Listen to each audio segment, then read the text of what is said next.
वकार साहब, लेकिन मुझे जरा ये बताइए, क्योंकि ये मैं अभी बीजेपी से इस पर जवाब लूंगी कि उनकी अपनी क्या प्लानिंग है, क्या तैयारी है, किस तरीके से इसको अमली जामा पहना रहे हैं वो मैं उनसे पूछ लूंगी, उनसे समझ लूंगी। लेकिन क्या आपको लगता है किस तरीके के कदम होने चाहिए, इसको और सख्ती से साथ लागू किया जाना चाहिए, और शादी की जो तय उम्र है उसी के हिसाब से शादी होनी चाहिए, आप इसके पक्ष में है? नहीं, मैंने आपसे कहा कि ऐसा नहीं कि खाली ये एक विशेष धर्म में या एक विशेष जाति में ये प्रॉब्लम होगी। बहुत सी जातियां, बहुत से धर्म रहते हैं। ठीक है। ऐसा नहीं कि आसाम में खाली मुसलमान या खाली हिंदू या खाली आदिवासी में जो लोग रहते हैं सब में ये प्रथा थी। हाँ। मैं खाली ये पूछ रहा हूं कि ये तो बात का डिस्कशन है या नहीं है, इसको खत्म होना चाहिए कि नहीं होना चाहिए, बहुत सीधा सा सवाल है सर। नहीं मैडम, मैं तो जो सवाल पूछ रहा हूँ बहुत सीधा वाजिब सवाल मैंने पूछा है। आप भी सवाल पूछने के लिए आए हैं क्या? नहीं, मैं तो जवाब देने के लिए आया हूँ। हाँ, आप देखिए, आपके सवाल से मैं तो नाराज नहीं हो रहा हूँ। नहीं सर, तो मेरा जवाब दीजिए ना। आप बार आपने पहले बार मैंने पूछा, आपने घुमा दिया। मैंने बड़ी शांति से सुना। दूसरी बार सवाल पूछा, आपने फिर घुमा दिया। मैंने बहुत शांति से सुना, इसलिए मैं तीसरी बार आपसे एक बार रिपीट करके सवाल पूछ ले रही हूँ और चाह रही हूँ कि आप दे पाएंगे इस पे जवाब, तो बताइए नहीं। और पैनलिस्ट के पास भी मुझे जाना है। आप इसके पक्ष में है कि नहीं है? आपकी पार्टी इसके पक्ष में है कि नहीं है? ऐसे जो उम्र तय है उस हिसाब से शादी होनी चाहिए या नहीं होनी चाहिए? नहीं, मेरी बात तो सुन लीजिए। बिहार में अभी नीतीश जी की सरकार ने शराबबंदी लागू कर दी, तो शराबबंदी लागू होने के बाद इसका बहुत आसान सा जवाब हो सकता है। सुनिए तो, हाँ या ना या कह नहीं सकते, हाँ या ना या कह नहीं सकते, चॉइस आपकी है। आपसे मैं यहाँ पूछ रही हूँ, आप बिहार चले गए सर, असम की बात पे आप बिहार चले गए। बिहार पर भी सवाल होना चाहिए। सबसे अधिक 68% बाल विवाह वहां पर होते हैं सर, उस पर भी सवाल होना चाहिए और करूंगी मैं। लेकिन जो आपसे सवाल पूछ रही हूं सर, उस पर दीजिए ना जवाब। ये होना चाहिए तय उम्र सीमा के हिसाब से शादी होनी चाहिए या नहीं होनी चाहिए? सर बहुत सीधा सा सवाल, होनी चाहिए या नहीं होनी चाहिए? सर मैंने आपसे जो सवाल पूछा है, नहीं मैं ऐसे जवाब ही नहीं दूंगा। आप समझ रही हैं मेरी बात को, आपने मेरी बात को अप्रिशिएट किया, उसके बाद भी आप सुनने पर तैयार नहीं है। कल को पूरे देश में आपने कहा कि अब नॉर्थ ईस्ट में गाय का गोश्त प्रतिबंधित, फिर आप दूसरे टॉपिक कानून बना दिया। तो क्या जो लोगों ने पिछले 10 साल में गाय का गोश्त खाया आप उनको जेल भेज देंगे? वकार साहब नहीं, मैं पूछ रहा हूँ आपसे। फिर आप जो कानून बना वो आप बाद में लागू करेंगे ना, इम्प्लीमेंटेशन तो बाद में होगा ना। सर आप ये बता दीजिए, आप जब सवाल ही पूछने के लिए आए हैं या ये मेरा काम है? हेमंत शर्मा जी है नहीं ना, अब मेरे सवाल का जवाब दीजिए, होना चाहिए या नहीं होना चाहिए? ठीक है, उसका तरीका गलत हो सकता है मेरा। हाँ, उसका तरीका गलत हो सकता है। जो जिस आदमी का तरीका गलत है उसकी मानसिकता भी गलत है। हाँ, यानी ये नहीं होना चाहिए। मानसिकता गलत होती है, नहीं होना चाहिए, उसका ही तरीका गलत होता है। समझ गए सर, ठीक है। नहीं, मैं आपसे कह रहा हूँ कि उनके बच्चों के राजदीप रॉय साहब, ठीक है, समझ गई सर। वकार साहब, क्या प्रावधान किया आपने अपने कानून में? वकार साहब, कई सवाल यहाँ पर उठ रहे हैं कि आखिरकार 2007 से कानून अमल में है, देश में लागू है, अचानक से अभी नींद क्यों टूटी, अभी कार्रवाई क्यों?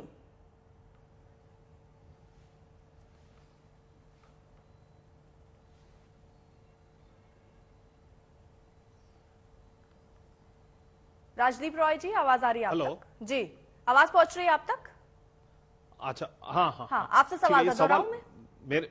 मेरे से सवाल है जी, आपसे सवाल है कि 2007 से ये कानून लागू है सर, अभी नींद क्यों टूटी और अभी कार्रवाई क्यों? देखिए, 2007 का ये कानून है जब कांग्रेस सरकार में था। फिर 2012 की नवंबर में पोक्सो आया, तभी सरकार में कांग्रेस था। और इतना दिन जो लागू नहीं हुआ, इसका मतलब ये नहीं है कि ये लागू नहीं होगा जिंदगी में, आप ये तो नहीं कहना चाहते। और आज का दिन में पूरे असम की आबादी है 3 करोड़ 30 लाख, 3.3 करोड़। उसमें सारे ज्यादा से ज्यादा लोग इस जो मुहिम जो आज हमारे ऑनरेबल मुख्यमंत्री ने जो लगाया है कि 4000 केस में करीब 2200 अरेस्टेड है अभी, उसमें हर धर्म की लोग हैं, हर कास्ट सब कास्ट की लोग हैं। सो ये जो लोग हमारे विरोधी लोग जो कहना चाह रहे हैं कि अभी क्यों, क्योंकि इलेक्शन आ गया, तो हमारे किसी ना किसी टायर की, ये पंचायत हो या असेंबली की हो या साधारण निर्वाचन, कभी ना कभी तो इलेक्शन होता रहता है। तो इसका मतलब जो भी आइन बनेगा, कानून बनेगा, हम कभी लागू नहीं करेंगे। आज से करीब 200 साल पहले जब ईश्वर चंद्र विद्यासागर जी ने ये मुहिम छेड़ा था सामाजिक जो रेनाइसा होने के लिए, तब का पूरे देश पूरे समाज इसमें उबड़ पड़ा। कुछ कुछ जगह कुछ देश की कुछ जगह ये जो सामाजिक जो न्याय होना चाहिए था वो नहीं हो पाया। तो आज का दिन में हो रहा है, तो उन लोगों को क्यों इतना परेशानी हो रहा है? हम नहीं, थोड़ा एक छोटा सा बात मैं कहना चाहता हूं। एक छोटा सा बात, आपने सवाल पूछा कि अभी ये जो महिला लोग घर में रह जाएंगे जिसके हस्बैंड अरेस्ट हो गया, उनका क्या होगा? आपको आपका जानकारी के लिए, आपका व्यूअर की जानकारी के लिए, असम की मुख्यमंत्री डॉक्टर हिमंता बिश्व शर्मा जी ने पूरा का पूरा डाटा उन्होंने एसपी लोगों से मांगा है, डीसी लोगों से मांगा है। He has already asked to provide medical assistant. सब लोगों को मेडिकल असिस्टेंट दिया जाएगा और हमको पूर्ण विश्वास है हमारी मुख्यमंत्री पे। ये एक सोशल इशू है, ये सोशल इशू को हम पूरा समाज से इसको उखाड़ के फेंकेंगे। और जो महिला लोग ऐसे शादीशुदा होने का बाद घर में है, इनके लिए भी हम कुछ ना कुछ सोचेंगे। आप निश्चिंत अगर किसी के घर को आप तोड़ रहे हैं, हाँ, तो आप तोड़ने के बाद उनको सड़क पर बैठाने के बाद ये पूछेंगे कि अब आपकी क्या रिक्वायरमेंट है, अब हम क्या इसको फुलफिल करेंगे, आप बैठे रहिए सड़क के किनारे। नहीं, जब आपने गिरफ्तारी की तो क्या उससे पहले आपने रोड मैप नहीं तय किया कि वो महिलाएं जो अब शादी की उन्हें लंबा वक्त हो गया है वो क्या करेंगी? अब आप आंकड़े मंगा रहे हैं, तब तक वो महिलाएं क्या करें? एक बात आपने जो एक लॉजिकल वो सोचा है, ये ठीक नहीं है। ये लोग क्रिमिनल है, ये लोग आईन कानून तोड़ा है। तो जो लोग कानून को तोड़ते हैं, देश का कानून को नहीं मानते हैं, इनके अगेंस्ट में कार्रवाई होगा। और हर मेरा कंसर्न उन लड़कियों के लिए है, अगर नहीं हुआ इसका इतना दिन, इसका मतलब ये नहीं है। लेकिन और कोई भी लोग ऐसा नहीं है कि रास्ते में बैठे। सुनिए स्वाति जी, कोई रास्ते में नहीं बैठा है। नाम अर्पिता है। आपको गलती और वहम में नहीं होना चाहिए कि कोई नहीं, कोई रास्ते में बैठा नहीं है। और कोई रास्ते में बैठता भी है, ये सरकार की जिम्मेवारी है उसको ठीक लाइन पे लाने का। और सरकार तो इनके लिए काम करेगा, कार्रवाई करेगा। जिम्मेदारी के तहत सवाल मैं पूछ रही हूँ, सरकार की है, जो जिसकी